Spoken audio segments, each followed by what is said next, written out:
印度实行抵制中国制造的运动，为何仅坚持1年便以失败告终？印度民众又为何要用回中国制造呢？近日，根据印度斯坦时报报道，随着中印地区局势的日渐紧张，印度各大团体也在持续呼吁印度民间抵制中国制造。然而，自去年9月以来，印度的抵制中国制造运用也已经进行1年了，但印度民众的参与度却远不及去年的时候。对此，印度民众表示，印度制造质量更好，但我还是用回了中国货，这又是为何呢？而从这里我们可以看出，中国和印度在制造业的竞争十分的激烈，甚至都是互不相让，都认为自己本国的制造质量更好，优势更大，且将更加的受欢迎。那么这其中真实的发展又是怎样的呢？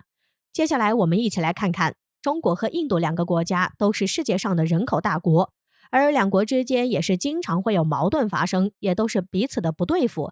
而在去年，印度主动在中印边界发起加勒万河谷冲突后，这就更加加剧了2国之间的矛盾冲突的计划。而中国对于印度这样无端发起挑衅也是十分生气，并且也是印度提出严正交涉，以此来维护自己的合法权益。而印度对于中国的反应也是强势回应，并在全国实行抵制中国制造运动。而印度发起的抵制中国制造的运动，就使得印度国内在抵制中国日用品和减少对中国制造进口的依赖的呼声越来越大，而且也使得印度民众想要加强本土产品使用的呼声也愈演愈烈，从而也促使印度开展了实质性的行动。首当其冲的就是印度政府下架了中国大量 APP， 减少其在印度 APP 市场所占用的市场份额。那么印度民众真的能够做到不使用中国制造吗？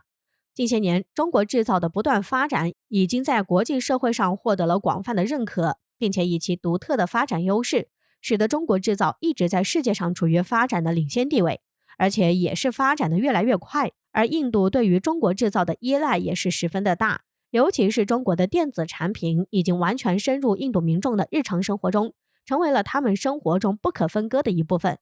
据悉，因为疫情的原因，大部分印度家庭开始接触和使用便携式的移动通讯设备，因此在没有找到更好更廉价的产品前，印度对中国的电子产品的进口需求只会增而不会减。相反，一旦中国停止对印度出口，那么这将会对印度当地的经济造成巨大的影响。毕竟印度对于中国来说并不是唯一的选择，中国还有更加广阔的世界市场，而印度的选择并不是很多。而且据统计，中国已经连续多年成为印度第1大贸易逆差国，并且远超排名第2的国家。2017年，印度对中国贸易逆差达 595.69 亿美元，是排名第2的瑞士的3倍以上，约占印度年度贸易逆差的近 40%。 在中国对印度的出口中，机电产品占比高达 56%，来自中国的机电产品又占据印度年度机电产品进口的 48.7%， 进口额相比2016年增长了 27.4%， 手机及其零部件就包含在机电产品内。所以虽然印度一直说要离开中国制造，但是就印度的实际情况而言，印度可能还做不到。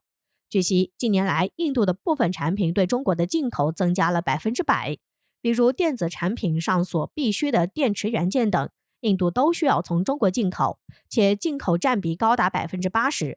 从这里也可以看出，印度对中国制造的依赖还是十分的大。而且据分析人士分析，印度想要彻底摆脱中国制造基本上是不可能的。根据调查数据显示，印度国内除了日用品以外，在2017年到2018年度，印度向中国所进口的产品高达768亿美元。虽然之后有所下降，但是印度仍需从中国进口产品，其中中国企业的衣服、家具等产品就占据了印度市场的 50%， 可以说中国制造占了印度市场的1半。因此也难怪印度的网友会发出这样的感叹，仍然会选择来使用中国货。从这里也反映出中国货在印度的受欢迎程度，而印度却还是十分嘴硬地说要抵制中国制造，说要离开中国制造。现在看来，这根本就是不可能完成的任务。那么印度制造和中国制造到底差在哪里？首先，在规模上，中国的大多数制造业都是大规模批量生产，而印度的大多数制造业则更多是2-3台机器的小作坊。显然，更大的生产规模意味着更低的单位成本，所以也会获得更多的利润。其次就是印度制造业严重的腐败现象，这就使得印度的行贿受贿行为琐碎且频繁，这就大大的影响包括供电和交费等在内的各种日常经营，